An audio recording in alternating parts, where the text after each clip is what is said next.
matin, ça vous tente-tu qu'on passe au travers tout un livre de la parole? Hein? Vous riez, mais c'est ça qu'on va faire. Bon, on ne prendra pas un grand livre, par exemple. On va prendre l'épître de Paul à Philémon ce matin. L'épître de Paul à Philémon, c'est peut-être un épître sur laquelle vous n'avez pas souvent entendu de message. Peut-être que quand vous lisez la parole, c'est un épître que vous lisez rapidement, une fois de temps en temps. Mais il y a des richesses dans cette épître. Dans cette lettre de Paul, il y a des richesses. On va lire l'épître pour commencer ensemble. On va lire Philémon, les versets 1 à 25. Il y a 25 versets dans l'épître à Philémon. Alors, Paul, prisonnier de Jésus-Christ, et le frère Timothée à Philémon, notre bien-aimé et notre compagnon d'œuvre, à la sœur Aphia, à Archippe, notre compagnon de combat, et à l'Église qui est dans sa maison. Que la grâce et la paix vous soient données de la part de Dieu notre Père et du Seigneur Jésus-Christ. Je rends continuellement grâce à mon Dieu, faisant mention de toi dans mes prières, parce que je suis informé de la foi que tu as au Seigneur Jésus et de ton amour pour tous les saints. Je lui demande que ta participation à la foi soit efficace pour la cause de Christ, en faisant reconnaître en nous toute espèce de bien.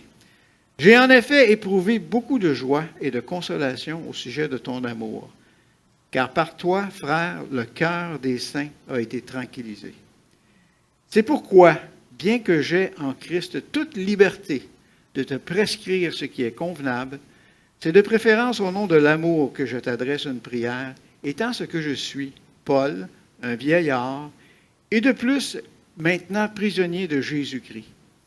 Je te prie pour mon enfant que j'ai engendré étant dans les chaînes, Onésime, qui autrefois t'a été inutile et qui maintenant est utile et à toi et à moi.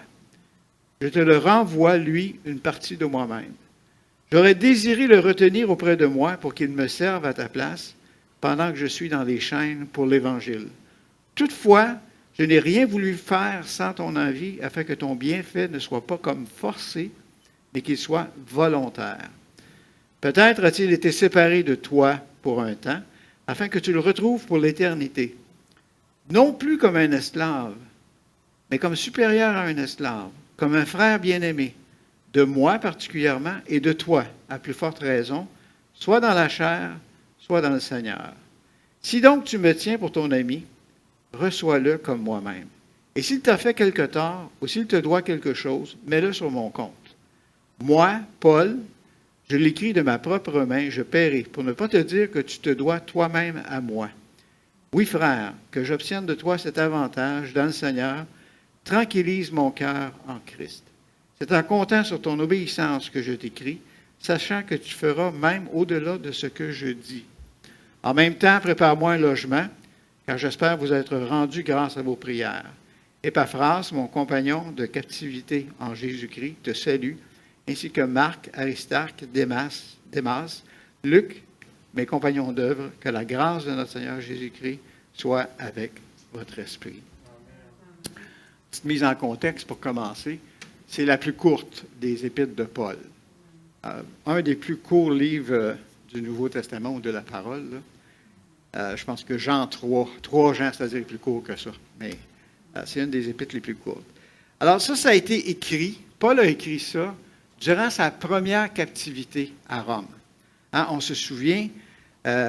Puis en même temps, il avait écrit l'épître aux Colossiens et l'épître aux Éphésiens qui ont été écrits en même temps, qui ont été envoyés en même temps à Colosse par des serviteurs, par des collègues, par des collaborateurs de Paul, qu'on va voir tout à l'heure. Alors, c'est une lettre très personnelle. Elle est personnelle à un personnage, à Philémon. Elle est aussi adressée à une église. Philémon est un chrétien qui a été gravement trompé, qui a été volé par un de ses esclaves. Oui, un esclave. Je n'ai pas dit un employé, j'ai dit un esclave. Et à qui Paul demande ça derrière lui et de pardonner. Alors, la lettre a été livrée à Philémon par Tychique, un des couvriers de Paul, puis il était accompagné d'Onésime. Onésime, c'est le sujet de cette lettre-là. C'est d'Onésime que la lettre parle. Alors, c'est aussi l'histoire d'un pécheur qui fuyait son passé, qui a reçu la grâce de Dieu, puis à qui il est demandé de retourner faire face à son passé. Pas évident. Alors, c'est un appel au pardon, à la réconciliation, à la rédemption, au rachat.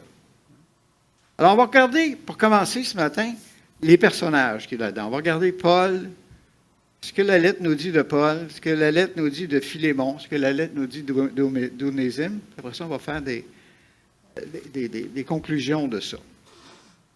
Alors, Paul, je vous ai dit, il est à Rome. Paul, ça fait 3 voyages missionnaires qu'il fait. On voit ça dans le livre des Actes. Ça décrit les voyages de Paul. Après son 3e voyage missionnaire, Paul est allé à Jérusalem. À Jérusalem, il a été arrêté parce qu'il y avait des Juifs qui s'opposaient à lui. Il a été arrêté par les Romains. Et puis, les Romains ont voulu le faire juger par le Sanhédrin juif. Paul, évidemment, savait que la décision du Sanhédrin était déjà prise, qu'il voulait le mettre à mort. Alors, Paul en a appelé, il était citoyen romain, il en a appelé à César. Alors, puis en plus, le Seigneur, comme on a vu dans ceux qui lisent l'Épître aux Romains, là, on a vu que Paul a été appelé par le Seigneur, ou le Seigneur lui a promis qu'il irait à Rome. Mais il n'avait jamais prévu aller à Rome comme prisonnier. Et là, en appelant à César, il y a des soldats qui l'ont conduit jusqu'à Rome. Pendant son petit voyage à Rome, comme on sait, il a fait un naufrage. Il a passé 3 mois dans l'île de Malte. Après ça, il a été en Italie. Il est allé jusqu'à Rome, il est rendu à Rome pour sa comparution devant César. Il a été mis en prison. Et c'est là qu'on retrouve Paul ici. Il est en prison à Rome. Alors, il écrit à son ami Philémon. C'est un chrétien de l'église de Colosse. C'est quelqu'un que Paul aimait beaucoup. Il l'appréciait beaucoup. Puis, il écrit à Philémon sur un sujet très, très délicat. Au sujet d'un de ses esclaves qui était en fuite puis qui avait fait du tort. Onésime, c'est un de ses esclaves qui était en fuite. Hein? Un chrétien qui a des esclaves? Qu'est-ce que c'est ça? Hein? C'est une bonne affaire. Oups! Hein? Alors, n'oublions pas qu'on est dans l'Empire romain. Hein? Et à l'époque, on dit qu'il y avait 60 millions d'esclaves dans l'Empire romain. Hein? Il y en a qui étaient bien traités. Il y a des esclaves qui étaient bien traités. Hein? Ils occupaient des postes de professeurs, des postes d'administrateurs, des postes d'ouvriers. Il y en a qui étaient bien traités. Il y en a qui étaient maltraités aussi. Il y en a qui étaient bien traités. Savez-vous qu'à l'époque, probablement vous le savez, mais à l'époque, les esclaves, ce n'était pas considéré comme des personnes. Hein? Les esclaves, c'était de la marchandise. C'était des propriétés. Ils appartenaient à quelqu'un. Puis, si tu étais tanné de ton esclave, tu pouvais le vendre. Tu pouvais aller sur le marché puis le vendre, puis en acheter un autre. Tu pouvais changer de marchandise. Ça faisait partie de l'Empire romain. Puis l'esclave, si éventuellement, il avait assez d'argent, il pouvait racheter sa liberté. Ah, on se souvient peut-être dans le livre des Actes, le tribun romain qui parle à Paul, que Paul lui dit qu'il est citoyen romain. Le tribun, il dit, moi, ça m'a coûté beaucoup d'argent pour être citoyen romain. C'est probablement un ancien esclave qui avait racheté sa liberté. Alors, il faut savoir que l'esclavage, là, c'était la normalité dans l'Empire romain à cette époque-là. C'était normal, ça faisait partie de la société. L'Église ne pouvait pas changer ça. L'Église naissante, à ce moment-là, ne pouvait pas changer ça tout d'un coup. Hein? C'est l'Évangile, c'est Jésus-Christ dans le cœur des gens qui change les gens, qui transforme les gens. Et les gens étant transformés, éventuellement, c'est la société qui est transformée. Hein? Alors, probablement qu'à cause de l'influence de la société romaine de l'époque, Paul ne considérait pas Paul, mais Philémon ne considérait pas nécessairement que c'était mauvais d'avoir des esclaves. C'était ce que la société, c'était les normes de la société. Mais Paul va le confronter à la parole. Paul va le confronter à la parole et à l'enseignement que Paul donnait à toutes les églises.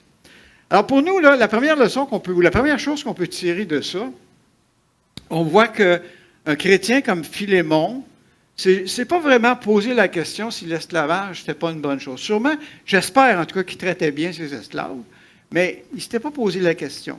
Paul va le confronter.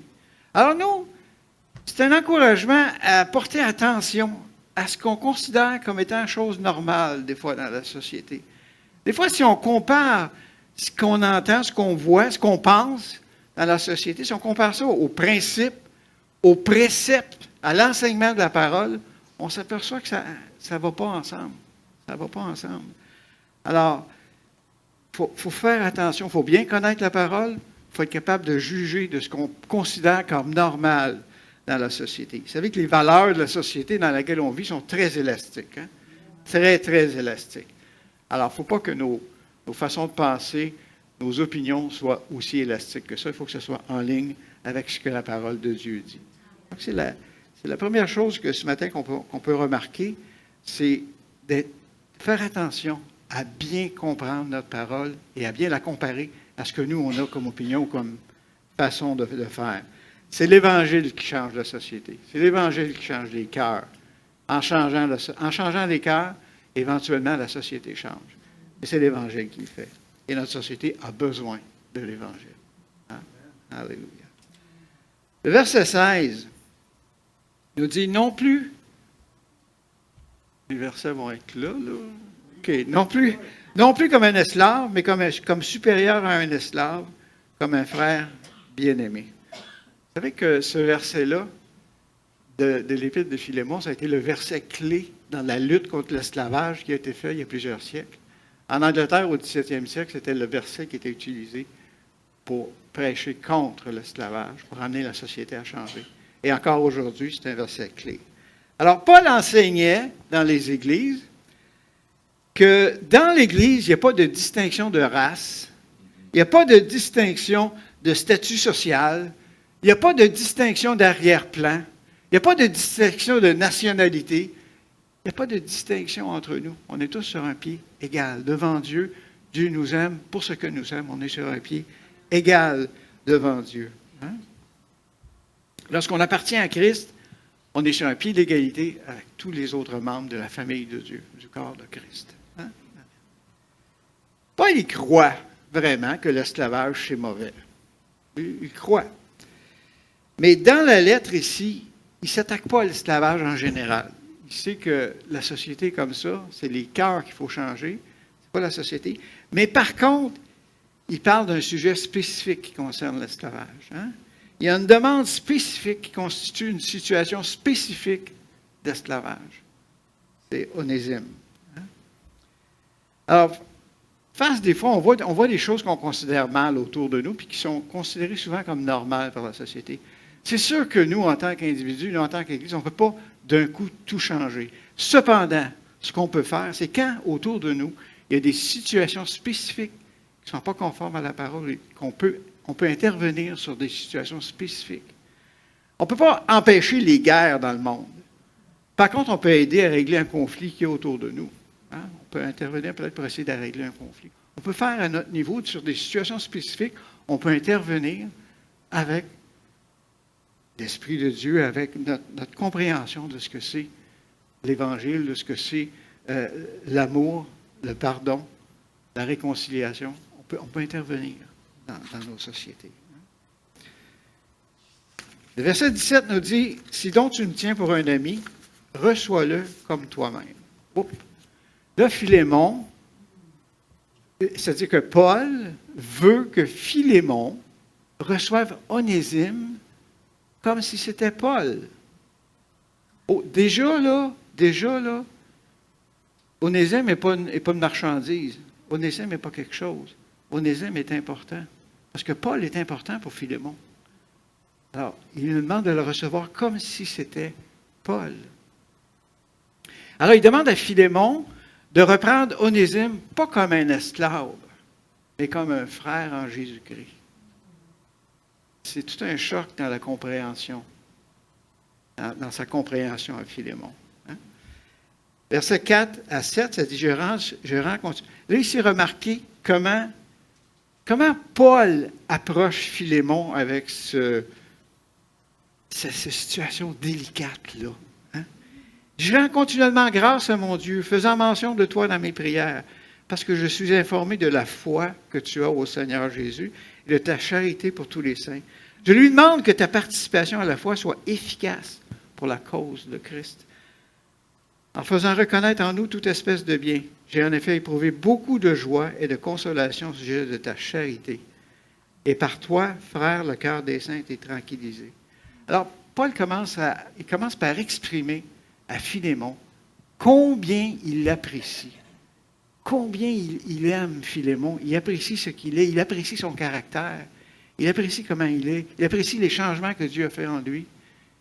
Il l'apprécie. Hein?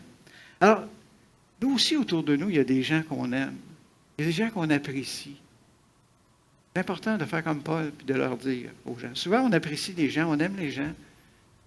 Il n'y a aucun doute, on aime des personnes. Mais on leur dit pas. Important de leur dire qu'on les apprécie, qu'on les aime. Hein, les gens aiment ça, savoir qu'ils sont appréciés, qu'ils sont aimés. Vous aimez ça vous-même, savoir que vous êtes apprécié. Hein? Donc, c'est important d'apprécier les gens. OK. Là, je vous ai parlé de Paul. Onésime. Qu'est-ce qu'on sait sur Onésime dans la lettre?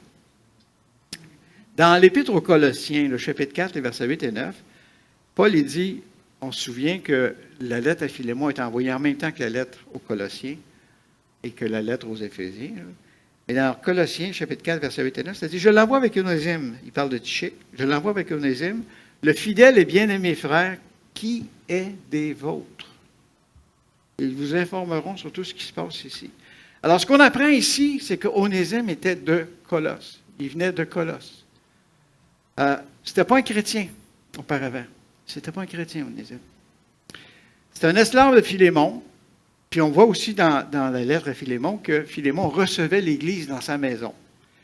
Donc, les chrétiens de l'Église de Colosse se réunissaient dans la maison de Philémon et ils connaissaient sûrement les esclaves de Philémon. Ils les connaissaient. Alors, Paul, il leur dit à l'Église de Colosse, il vient de chez vous, c'est quelqu'un de parmi vous. Hein? Versets 18 et 19. Et s'il te fait quelque tort, ou s'il te doit quelque chose, mets-le sur mon compte. Moi, Paul, je l'écris de ma propre main. Je paierai pour ne pas te dire que tu te dois toi-même à moi. Alors ici, on apprend qu'Onésime, il a fait quelque chose de mal. Il a fait quelque chose de pas correct à Philémon. Par le contexte, là, on peut penser que c'est du vol. Hein? Philémon s'est sauvé. Il est parti de chez Philémon, puis il s'en allait à Rome. Il pensait probablement qu'à Rome, là, il pourrait se cacher dans la foule et disparaître. Parce qu'il n'a pas le droit de se sauver en tant qu'esclave. Mais disparaître. Mais il avait sûrement besoin d'argent pour aller à Rome. Hein? Alors, selon toute probabilité, c'est de l'argent qu'il a volé à Philémon pour faire son voyage à Rome, pour avoir les moyens d'avoir l'argent nécessaire pour faire les dépenses qu'il avait à faire pour aller à Rome. Il voulait devenir incognito. Il se sauvait de Philémon, il se sauvait de l'esclavage, mais en même temps, il se sauvait de Dieu aussi. Parce qu'il était dans une maison chrétienne. Lui n'était pas chrétien, mais il était dans une maison chrétienne. Mais il ne savait pas ce qu'il rencontrerait à Rome. Hein? Wow! S'il l'avait su, peut-être qu'il aurait changé de ville. Peut-être pas. Peut-être qu'il aurait été plus vite à Rome. Hein? Verset 10 nous dit, « Je te prie pour mon enfant que j'ai engendré dans les chaînes, Onésime. » Alors, le verset nous apprend qu'Onésime a rencontré Paul, puis il a rencontré le Seigneur à Rome. Il est né de nouveau à Rome. Hein? Si quelqu'un fuit Dieu, si quelqu'un fuit son passé parce qu'il a fait quelque chose de mal, la dernière personne que tu veux rencontrer, c'est l'apôtre Paul. Hein? N'est-ce pas? Alors, la Bible ne nous dit pas comment Onésime a rencontré Paul. Mais par contre, on a des indices. On a des indices. Vous savez que Dieu a des représentants partout. Hein? Partout, Dieu a des représentants. Une hypothèse. Ce n'est pas écrit dans la Bible, c'est une hypothèse, une possibilité que je vous dis. OK? Dans Colossiens 1,7, ça nous parle d'un nommé Épaphras, qui était de Colosse. Puis dans l'Épître à Philémon, au verset 23, ça nous dit qu'Épaphras est avec Paul à Rome. Il est là pour aider Paul, pour s'occuper de Paul pendant qu'il est en prison. Alors, sûrement qu'Épaphras connaissait Philémon. Puis, connaissant Philémon, il devait connaître ses esclaves. Il connaissait Onésime. Alors, peut-être qu'un matin, Épaphras est allé au marché acheter des tomates. Puis, il est arrivé face à face avec Onésime. Onésime, qu'est-ce que tu fais ici? Viens, j'ai quelqu'un à te présenter. Peut-être qu'il l'introduit à Paul à ce moment-là. Mais c'est une hypothèse. Hein? C'est une hypothèse. Mais il reste que Onésime est entré en contact avec Paul. Et Paul l'a amené au Seigneur Jésus-Christ. Il s'est converti. Hein? Onésime pensait se sauver, pensait disparaître dans la foule à Rome. Mais on ne peut pas échapper au regard de Dieu. On ne peut pas échapper au regard de Dieu. On ne peut pas échapper à l'attention de Dieu. Même si on pense se camoufler, même si on pense être dans le secret, on ne peut pas se cacher de Dieu. Hein? Dieu avait un plan pour Onésime et Dieu l'a amené dans son plan. Vous savez, Dieu peut arranger dans nos vies et dans les vies de ceux qu'on aime des événements, des choses qui vont changer la suite de notre vie ou la suite de la vie des gens qu'on aime. Pas à peu près. On en a vécu nous-mêmes, des choses, hein?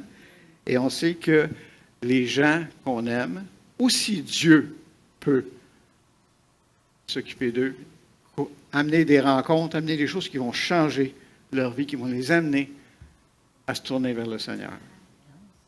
Et Dieu a un but, Dieu a une mission, Dieu a une place pour chacun de nous, si on se tourne vers lui. Si on croit en Jésus-Christ, si on croit à son œuvre à la croix du Calvaire, Dieu va changer nos vies. Hein? Son esprit va venir ranimer notre esprit. Le vrai but, la vraie mission qu'on a sur terre, on va pouvoir l'accomplir. Le Seigneur veut sauver, le Seigneur veut délivrer, le Seigneur veut guérir, le Seigneur veut transformer. Il l'a fait pour Onésime. Il va le faire pour tous ceux qui vont croire en Jésus-Christ. Notre troisième personnage, c'est Philémon. J'en ai parlé un peu, mais qu'est-ce qu'on apprend sur Philémon? Verset 1, on a appris qu'il y avait des esclaves tout à l'heure, oui. Mais sur le personnage, versets 1 à 3, ça nous dit « Paul, prisonnier de Jésus-Christ, le frère Timothée et Philémon, notre bien-aimé et compagnon d'œuvre, à la sœur Aphia, à Archippe, notre compagnon de combat, et à l'Église qui est dans ta maison, que la grâce et la paix vous soient données de la part de Dieu, de Dieu notre Père et du Seigneur Jésus-Christ. » Alors, ici, on voit que Paul connaissait Philémon, puis appréciait son caractère chrétien, son amour envers les autres. Philémon, c'est un membre de l'Église de Colosse, comme j'ai dit tout à l'heure. Aphia, les commentaires disent que c'était son épouse, et Archippe, son fils. Alors, c'était des chrétiens fidèles, c'était des chrétiens engagés à Colosse. L'Église se réunissait dans leur maison. Ça nous dit une autre chose. Ça prenait une grande maison pour recevoir l'Église dans sa maison. Donc, probablement que Philémon était quelqu'un qui était à l'aise aussi, financièrement. Quelqu'un qui avait des ressources. Disons que le fait qu'il reçoive l'Église dans sa maison nous donne cet indice-là, probablement qu'il était prospère. C'était aussi un ouvrier du Seigneur. Paul l'appelle un co-ouvrier. Paul le considérait comme un compagnon d'œuvre. Donc, même si c'était un maître d'esclaves, il y avait des esclaves, c'était quelqu'un qui servait le Seigneur. Le Seigneur avait du travail à faire avec lui, c'est sûr. Il y en a à faire avec chacun de nous, n'est-ce pas? Si le Seigneur a fini de le faire dans la vie de quelqu'un, c'est parce qu'il n'est plus ici. Hein? Amen. Alléluia. Alors, il est appelé aussi le bien-aimé. Donc, c'était un ami de Paul, puis ils avaient sûrement un lien spirituel très fort. Le lien spirituel était probablement causé par le fait que Philémon s'est converti au Seigneur lorsque Paul a passé 1 an et demi, je pense, à Éphèse, qui n'était pas loin de Colosse, où il a annoncé l'Évangile. C'est probablement là que Philémon s'était converti à l'Évangile, quand Paul est passé à Éphèse. Et c'est pour ça qu'il y avait un lien spirituel très fort. Philémon s'est converti, puis ils ont travaillé ensemble à l'annonce de l'Évangile. Et Philémon est à Colosse, et il l'Église de Colosse est dans sa maison et il aime l'Église de Colosse. Il aime l'Église. Puis, en plus, en disant qu'il était co-ouvrier, ça nous dit que Paul ne faisait pas l'œuvre du Seigneur tout seul. Personne ne peut faire l'œuvre du Seigneur tout seul. On fait en tant qu'Église, en tant que corps de Christ, ensemble. L'œuvre du Seigneur, ce n'est pas une personne qui fait l'œuvre du Seigneur. C'est l'Église, le corps de Christ, qui fait l'œuvre du Seigneur. Verset 7. J'ai en effet éprouvé beaucoup de joie et de consolation au sujet de ta charité, car par toi, frère, le cœur des saints était tranquillisé. Alors, Philémon avait la réputation d'encourager les gens. Philémon avait la réputation de consoler les gens, en particulier les chrétiens. Comment c'est important d'être une personne qui encourage. C'est important d'être une personne qui console les gens qui ont de la tristesse, qui fortifie les autres, qui les relève. Vous savez, quand on rencontre des gens qui nous encouragent, c'est rafraîchissant. Hein? Quand on rencontre une personne qui critique, qui n'est jamais contente, qui chiale, c'est dur. C'est dur. Soyons des personnes qui encouragent tout le temps, même si des fois, peut-être que des fois l'humeur n'est pas ce qu'elle devrait être. Mais soyons des personnes qui encourageons, qui consolons, qui fortifions les gens autour de nous. Et c'était la réputation de Philémon. Une personne comme Philémon relève, encourage, donne de l'énergie pour faire face à ce qu'on a à faire face, à ce qu'il y a devant nous. Même si des fois il y a des temps plus difficiles dans nos vies, quand une personne est là pour nous encourager, pour nous soutenir, ça nous donne de la force. On est capable de poursuivre. Verset 4. « Je rends continuellement grâce à mon Dieu, faisant mention de toi dans mes prières. » Alors, ce que les gens de Colosse ont rapporté à Paul de Philémon, ça le remplit de gratitude, de reconnaissance. Hein? Paul, lui, avait l'habitude de présenter au Seigneur dans la prière ce qu'il vivait, les événements qu'il vivait, les gens autour de lui. Il priait pour les gens autour de lui. Hein? C'est quelque chose qu'on a besoin de pratiquer, nous aussi. Hein? De prier. Quand on vit quelque chose, présenter la situation à Dieu. Hein? Présenter ça à Dieu, demander son intervention, son aide, mais aussi prier pour les gens. Prier pour les gens autour de nous. Hein? En tant que chrétien, on a un libre accès à Dieu. Hein? L'image du voile déchiré dans le temple pour le lieu très saint. On a accès à Dieu. Il ne faut pas se priver de ce privilège qu'on a de s'approcher de Dieu. On s'en prive pas, qu'on le fasse. Hein? Vous savez, la prière, là,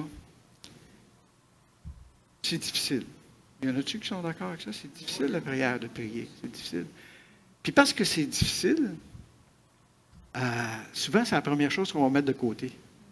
Quand on est pressé, on n'a pas le temps, qu'il y a des choses à faire, quand on est moins motivé, quand on a un petit peu de difficulté, souvent, c'est la prière qu'on met sur la tablette.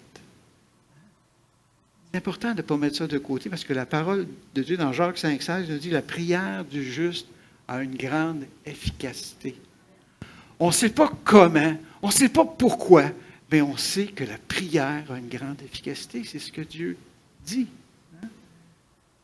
On présente des situations à Dieu. Parfois, on pense que... On a déjà pensé dans le passé que la prière, c'était des formules prises par cœur. C'est pas ça. On parle à Dieu. On ouvre notre cœur à Dieu. On va dans la présence de Dieu. On intercède pour quelqu'un. On présente la situation de quelqu'un devant Dieu. On prie pour son salut, on prie pour sa santé, on prie pour les gens qui soient fortifiés, encouragés. Hein? C'est important qu'on le fasse. Alors, la parole nous exhorte à persévérer dans la prière. La prière, là, vous le savez, je vous le répète, mais ce n'est pas un appel au 911 quand c'est urgent. Hein? Ce n'est pas un appel de 911. La prière, c'est quelque chose qu'on doit faire régulièrement. Hein? Régulièrement, se présenter devant le Seigneur. Vous savez, quand on devient chrétien, quand on donne notre vie au Seigneur, on entre dans un combat. Parce que ce monde est sous le contrôle de l'ennemi. Hein? Alors, on entre dans un combat. On se retrouve face à face avec l'ennemi au lieu de marcher avec lui. Alors, la prière, ça demande... C'est une arme que Dieu nous a donnée hein, pour nous rendre victorieux dans ces situations-là.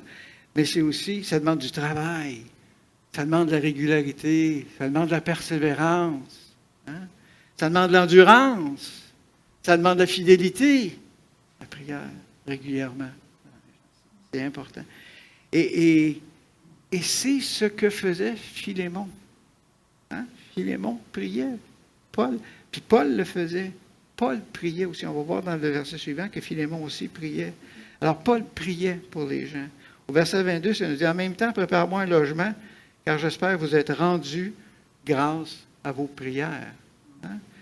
Philémon aussi était un homme de prière. C'était un ami fidèle de Paul, puis c'était un ami qui priait pour Paul.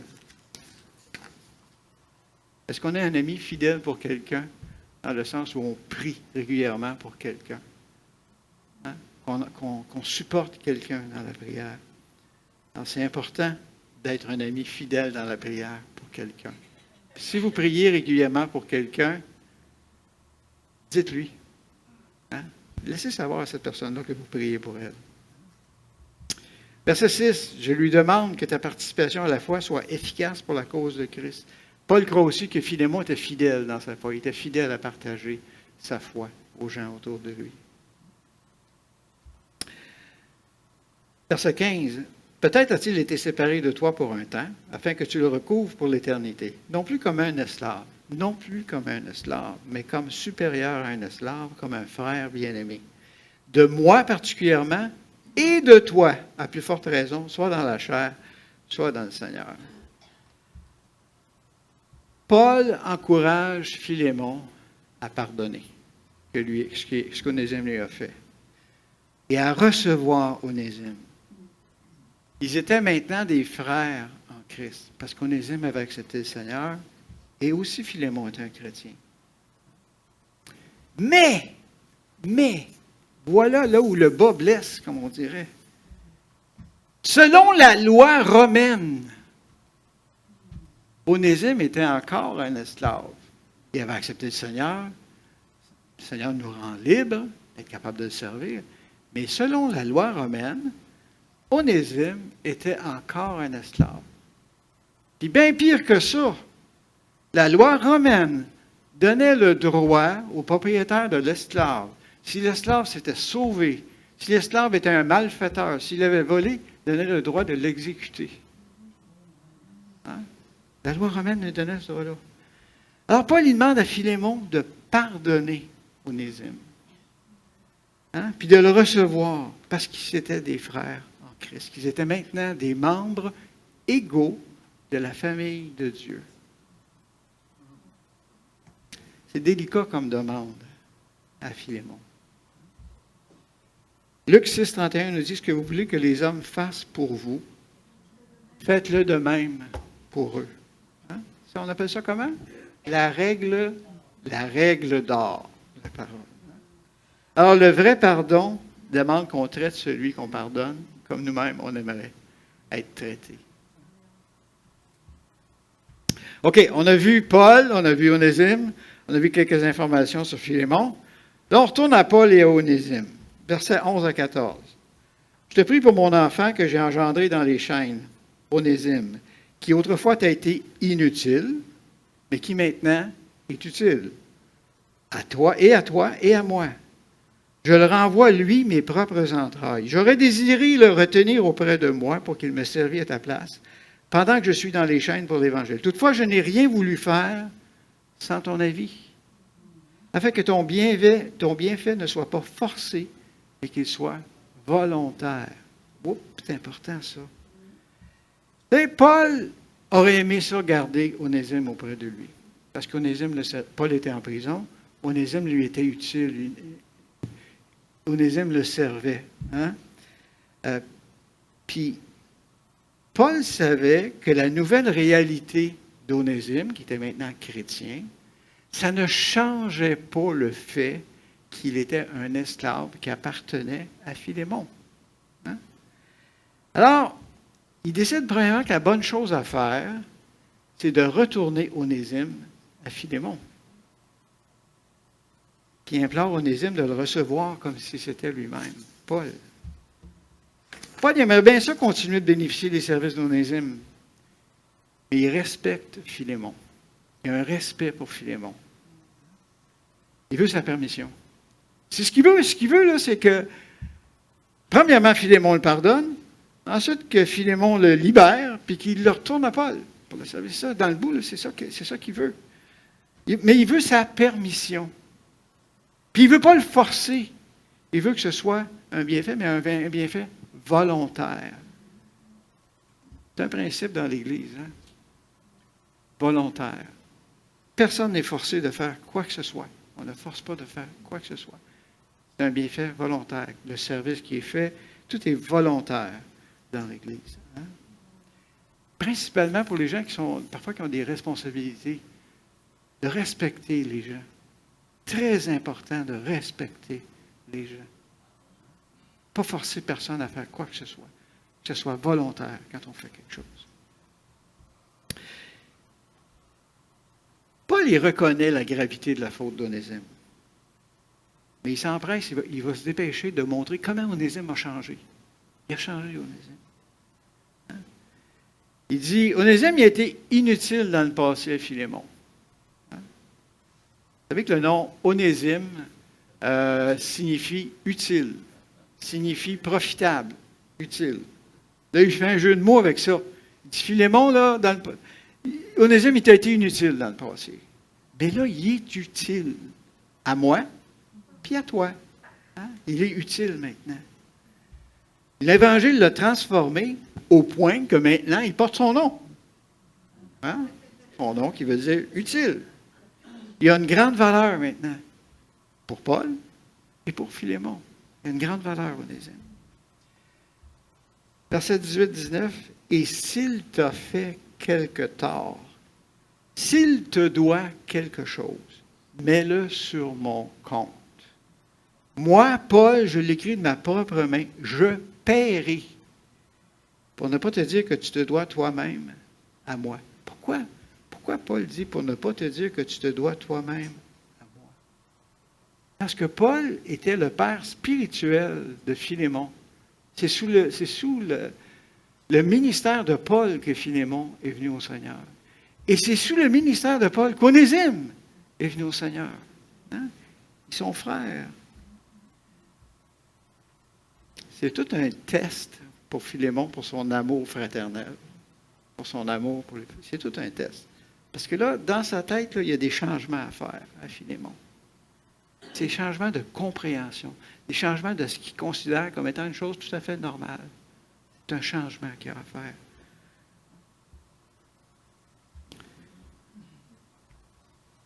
Puis, Onésime, il n'avait pas d'argent.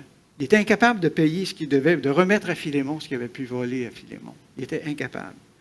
Alors, Paul, il lui dit, je vais en payer, moi, la dette. Ce que tu penseras qu'il faut qu'il soit remboursé, je vais la payer. Hein? Ça vous fait-tu penser à quelque chose? Y a-t-il quelqu'un qui a payé pour nous? Jésus-Christ a payé pour nous. C'est une dette qu'on était pas capable de rembourser. Hein? Là, Paul, il savait que ça, là, c'était une situation difficile pour Philémon. Pas facile. Bon, mais Philémon, il y avait sans doute, là, dans la ville de Colosse, il y avait d'autres collègues qui étaient maîtres d'esclaves, puis ils faisaient du commerce ensemble. Fait que si Philémon était mou avec Onésime, qu'est-ce que les autres vont penser? Mais en même temps, s'il est dur avec Onésime, qu'est-ce que les chrétiens de l'Église vont dire? Qu'est-ce qu'ils vont penser? Pas facile, celle-là. Fait que Paul, il savait que c'était difficile pour Philémon. Il savait aussi que c'était très difficile pour Onésime. Parce que là, Onésime, il retourne vers son maître. Puis Onésime a fauté dans le passé. Alors, peut-être même que, vous savez, il nous dit qu'Onésime a accompagné Tychique jusqu'à Colosse.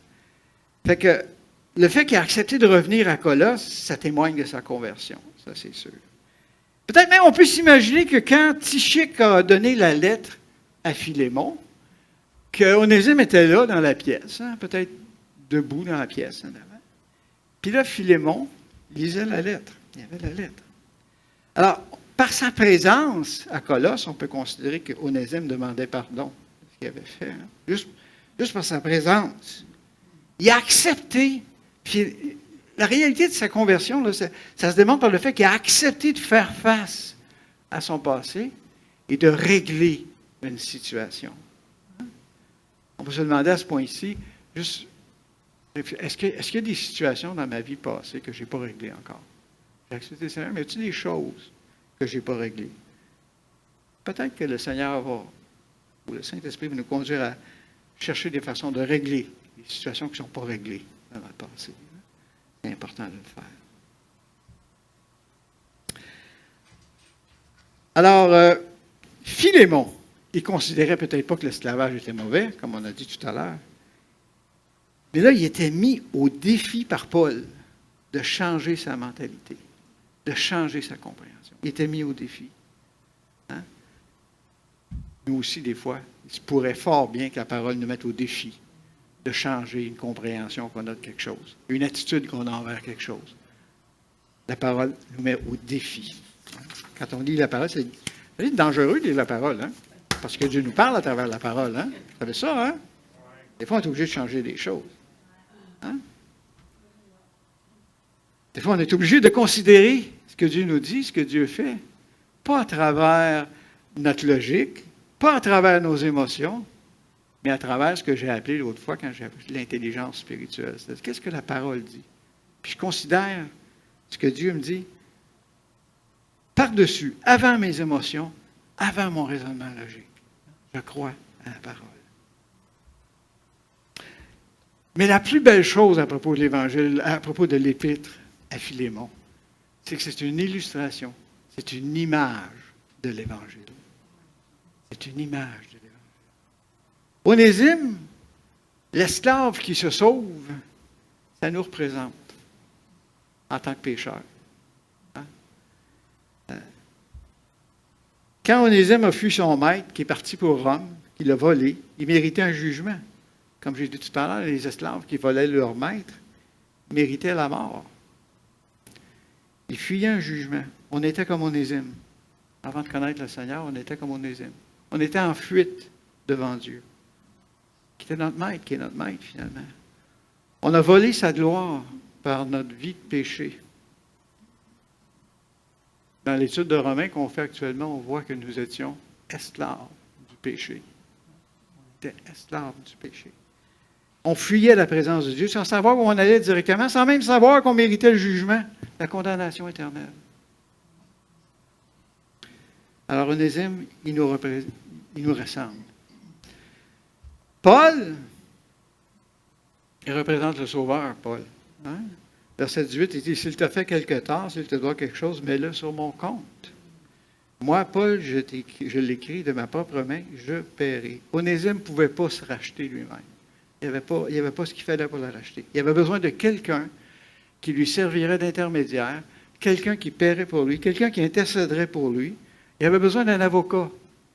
C'est ce que Paul est devenu pour Onésime. Même Paul, il dit, je vais payer pour lui. Hein? De la même façon, on ne peut pas se racheter nous-mêmes du jugement de Dieu. On ne doit pas de l'argent à Dieu, mais on doit notre vie à Dieu. Hein? On était passible de condamnation éternelle, de mort. Quelqu'un devait intervenir et donner sa vie pour nous, payer pour nous racheter. Jésus-Christ l'a fait. À la croix du Calvaire, il a donné sa vie pour nous. Il nous a rachetés, il a payé le prix à notre place. Il nous représentait. Il a payé à notre place. Et aujourd'hui, il est vivant, il est ressuscité. Dans quelques semaines, dans 2 semaines, on va célébrer la fête de Noël qui est la venue de Jésus, de Dieu lui-même sur terre dans un corps humain, parfaitement homme et parfaitement Dieu. Il est venu sur terre dans un but, nous racheter, mourir à la croix du Calvaire. Hein? On peut s'en rappeler. Philémon, lui, il représente Dieu le Père. Hein? Lorsqu'Onésime est retourné vers Philémon, Philémon l'a pardonné. Philémon lui a redonné sa liberté. Parce que Christ a payé pour nous, Dieu nous a pardonné, il nous a redonné la liberté. Hein? Comme Onésime, on a été rendu libre pour servir le Seigneur. Parce qu'un autre a payé le prix de mon rachat. Dieu m'a libéré, Dieu nous a libérés du péché. Il nous a libérés pour le servir. Pour le servir. Question qu'on peut se poser. Qu'est-ce qui est arrivé à Onésime après? La lettre, elle ne le dit pas. Qu'est-ce qui est arrivé à Onésime? Encore une fois, la Bible ne le dit pas. Mais il y a des indices dans l'histoire de l'Église. Dans l'histoire de l'Église. Pas dans la parole, mais dans l'histoire de l'Église. Vous savez que l'histoire de l'Église, des premiers temps, il y a de la documentation, il y a encore des documents qui existent, qui racontent des choses.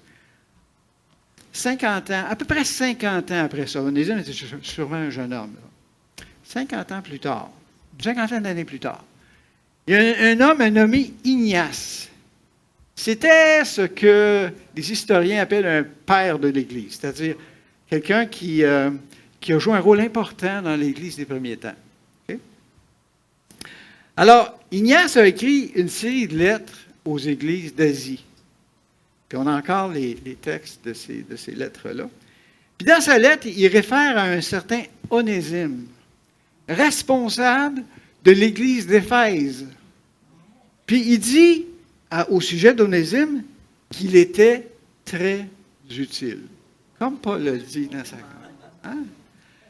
Alors on pourrait penser qu'il s'agit de notre Onésime, qui était maintenant, 50 ans plus tard, un responsable d'église, d'une église importante comme Éphèse. Alors Dieu a des plans pour nous. Dieu a des choses en avant pour nous. Quel que soit notre âge, quelle que soit notre situation, Dieu veut nous utiliser. Dieu veut faire des choses avec nous.